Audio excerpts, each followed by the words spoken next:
Hát nem hiszem, tavaly mindenki volt, hol megyek szőlősorba. Hát én kifogtam.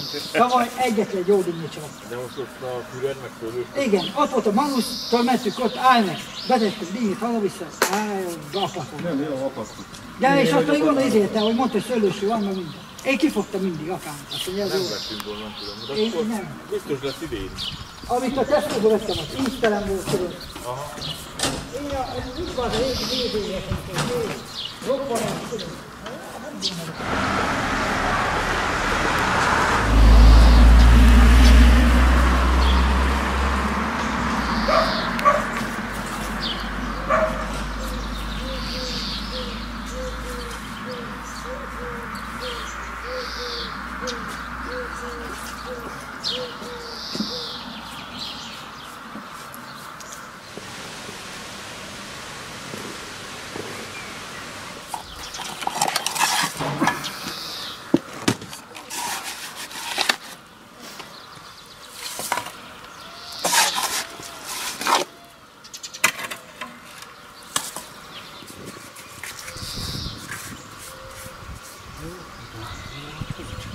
Akkor már tényleg mester. Van egy könyvműves van.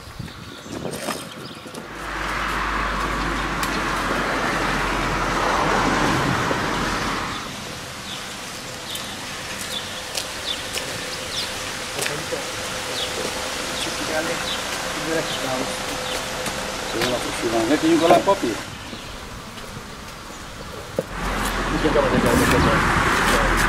Akkor félres vagy? A tetejére lesz, ugye? Látod? Kérdezd meg.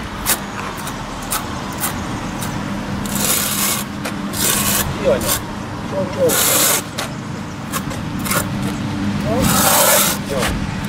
Jó.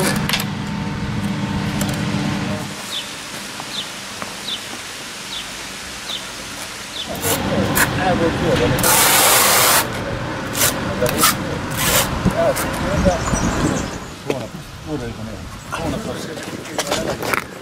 igen, megbeszéltétek? Kell megyek szalagot, stop. Megyek szalagot hozzá? Távolságot meg kell. Nem így olyan változik, de majd éreztek úgy kezdje. Szerintem, hogy először kövesélés utána kapnak kerülni.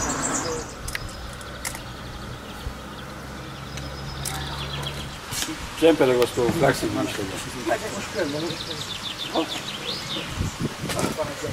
Ugye az, amit beleteszed? Amiket leszedek?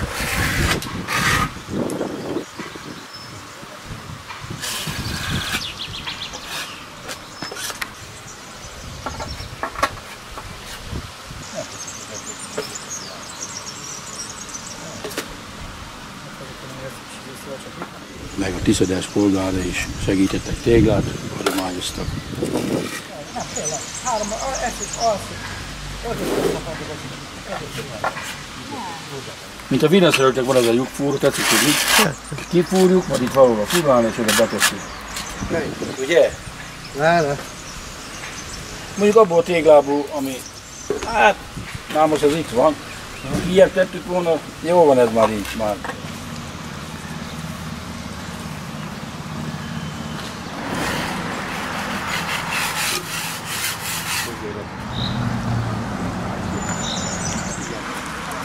Én már kifúrtam két csokat, ott van az egyik, a bézet csak.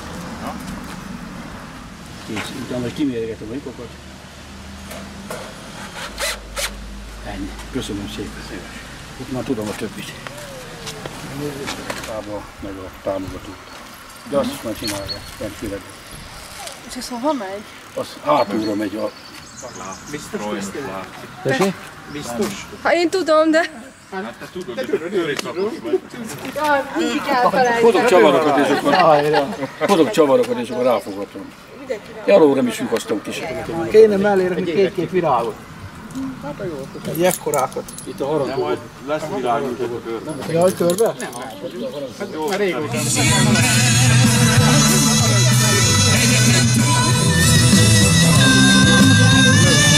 Tetszik is meg a hölgyet?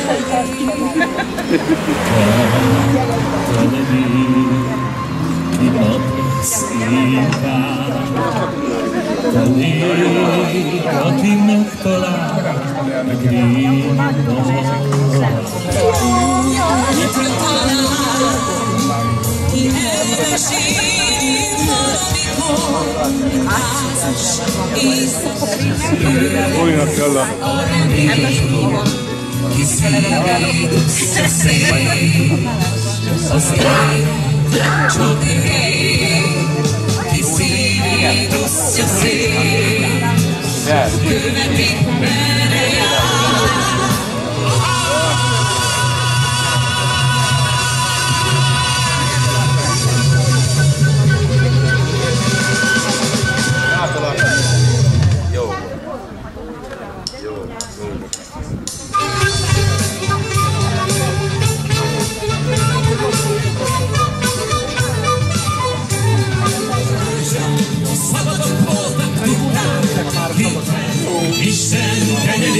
Zuhatagában élsz, de ne feledd, a másik lény, ami csak tiéd. Tengerében egy szigeten él, szól a napsugár, ne égethet téged. Maradj ember, maradj magyar, a világ tengerében. Kezdett a számhatalmal, utána a Nixon-től, utána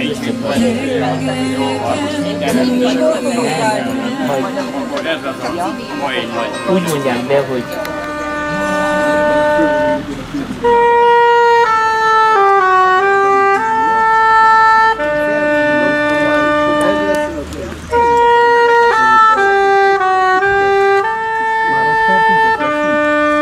még van egy negyed óránk. Józsi, jössz még?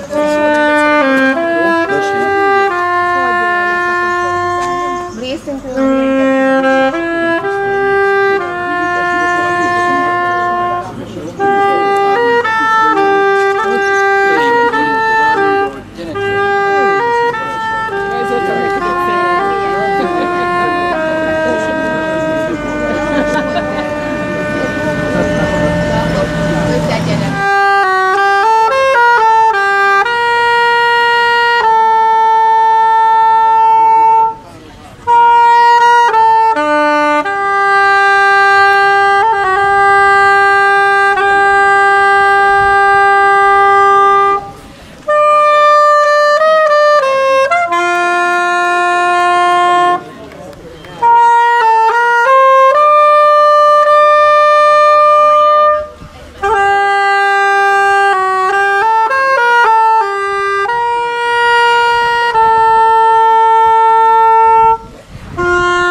de oda nem férnek el semmi.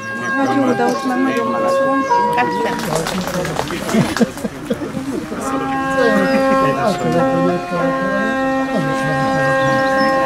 Akkor beült vissza.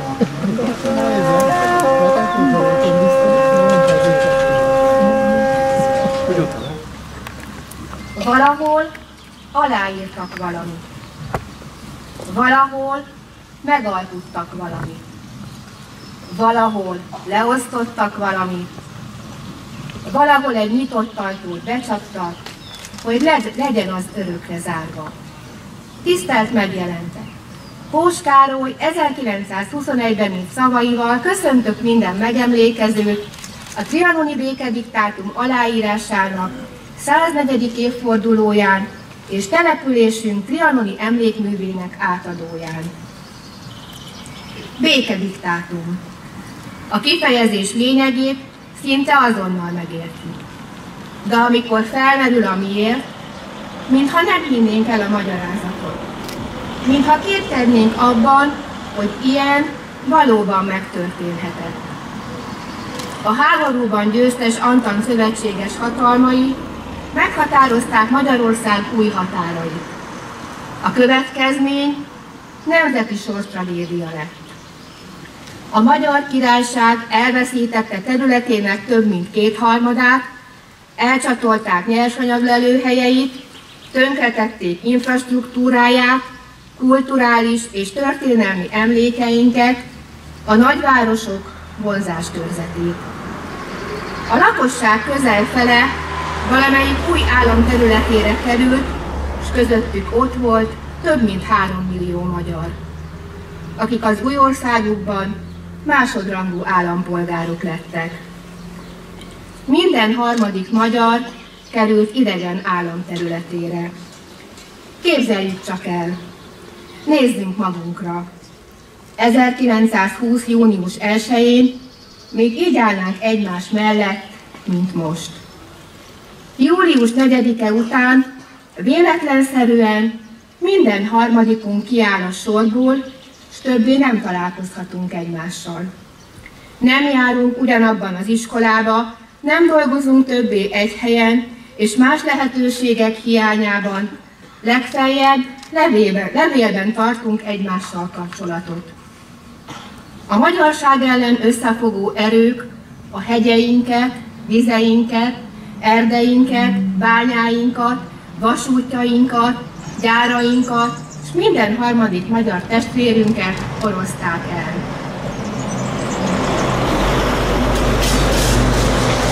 De nem tiltották, mert nem tilthatták meg, hogy emlékezzünk. Nem írták, mert nem írthatták elő, hogy kitépjük gyökereinket, feladjuk hagyományainkat, elvessük a minket összetartó erőket.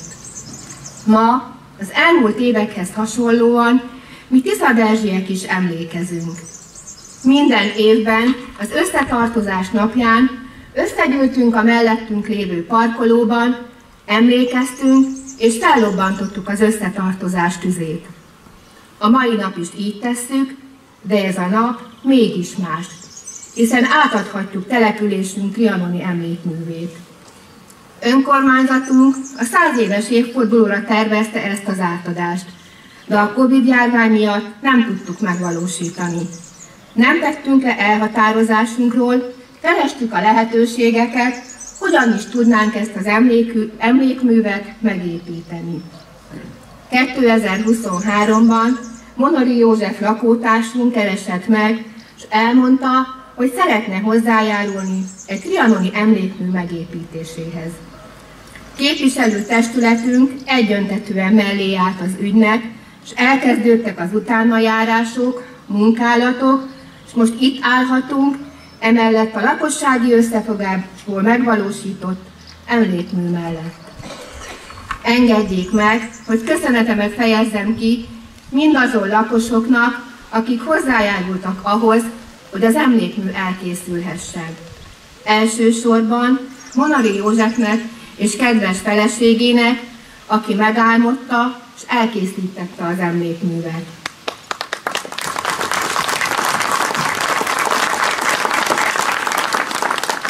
Ifjú Józsa Lászlónak, aki idejét és energiáját nem kímélve, önzetlenül elkészítette az emlékmű talapzatát.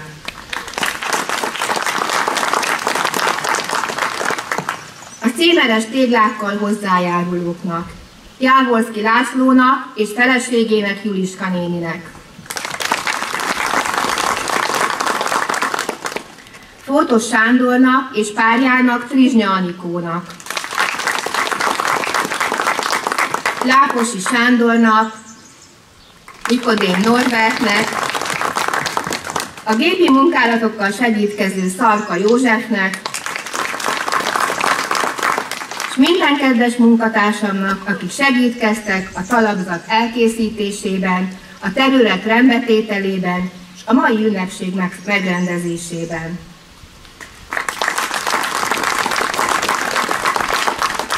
Polgármesterként melegség tölti el a szívem, hisz most is, mint bármikor, amikor hozzátok, önökhöz fordultam kérésemmel, egy emberként álltatok mellém és támogattatok. Ez a nemes cselekedet is azt mutatja, igenis, mi tiszaderzsiek összetartozunk, és összefogással bármire képesek vagyunk. Büszke vagyok arra, hogy egy ilyen közösség polgármestere lehetek. Széchenyi István szavait idézve, egynek minden nehéz, soknak semmi sem lehetetlen. Köszönöm, hogy meghallgattak.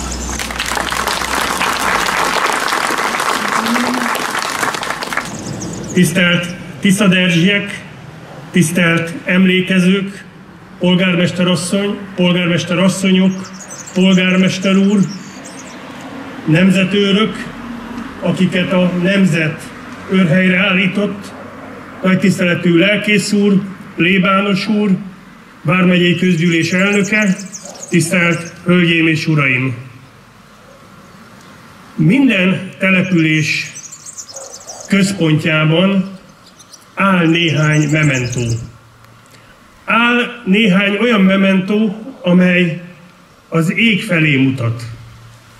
Ilyenek a templomaink tornyai, ilyenek az első és második világháborús emlékművek. Emlékeztetnek bennünket, hogy magyar nemzetünk története és történelme vérzivataros volt.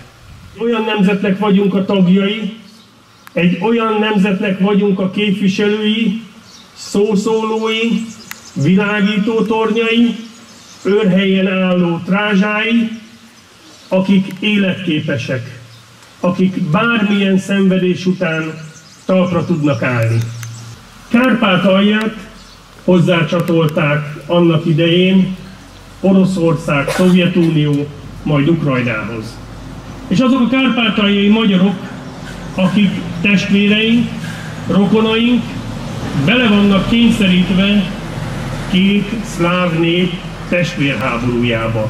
Apát, gyermeket, fiút összeszedhetnek az utcáról, betuszkolhatnak egy buszba, és viszik a domb mellé a frontra. Ha széthúzunk, ha engedünk a nagyhatalmak háborús őrületének, akkor a magyar nemzet csak vesztes lehet. Köszönöm megtisztelő figyelmüket! Köszönöm szépen képviselőnk gondolatait! Hallani fogják a lélekharangot, azoknak emlékezniük kell, és emlékeztetniük kell, mind Tiszaderzsen, mind a térségben, mind az országban, mind a Kárpát-medencében, mind az egész világon, hogy van egy nemzet, a magyar, amelyik úgy gondolja, hogy nekünk bár szép dolog lenne meghalni a hazáért, de még szebb dolog élni a hazáért.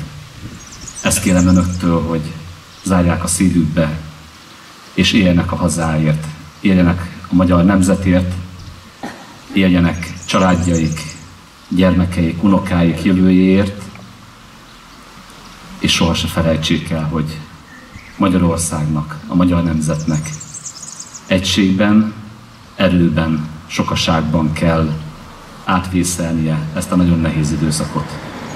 És ki kell maradnunk a sajnos egyre közelebb, egyre nyilvánvalóbbá váló harmadik világháborúból, hogy ilyen borzalmak, drága magyar vért ne ontsanak többé, se a Kárpát-medencébe, se azon kívül. Mindenkinek áldott Istentől való megemlékezést kívánok, és köszönöm, hogy megtiszteltek figyelmüket. Egy álmunk a párommal, Nagy Ilonával teljesült.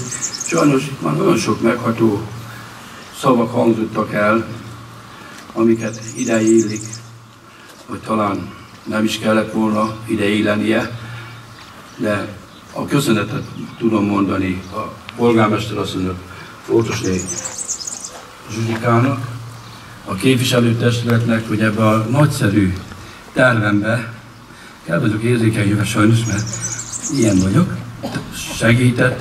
segítettek, támogattak, és mindenki, aki támogatott, mindenki anyagilag, szellemileg, fizikailag, a Jóisten áldja meg őket erőben, egészségben, és kívánok nekik hosszú életet. És arra, hogy magyar vagyok, nagyon büszke vagyok. És nemzető vagyok, arra is szintén büszke vagyok. Arra is büszke vagyok, hogy Tiszaderzsi lakos vagyok. Jó adok Kisfalva, és szeretek itt élni. Köszönöm szépen!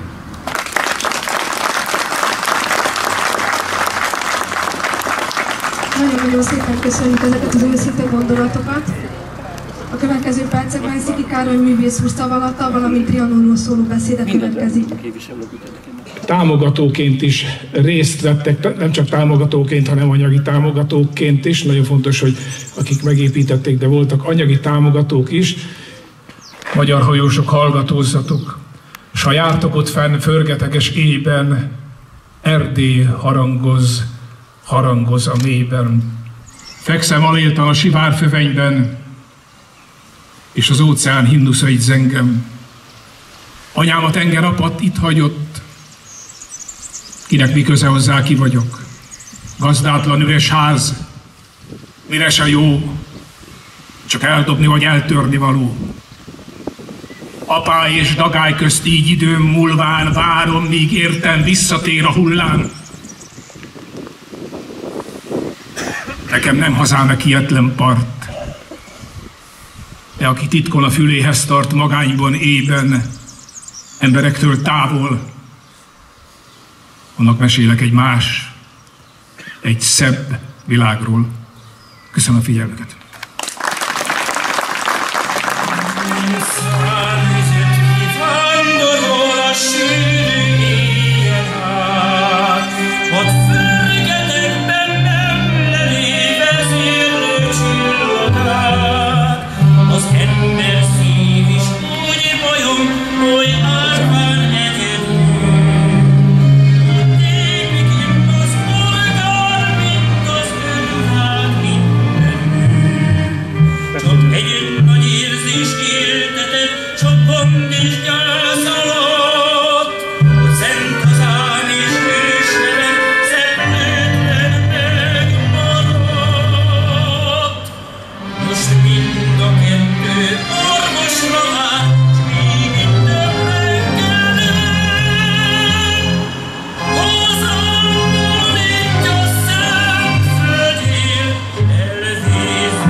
Viharban és vízben oltalmaz meg minket, adj szívünkbe békét, derűs boldogságot, ne érezzük soha a hontalanságot. Áldott te föld, és áldott te szó, édes hazám. Itt van a bölcső, s itt ringatott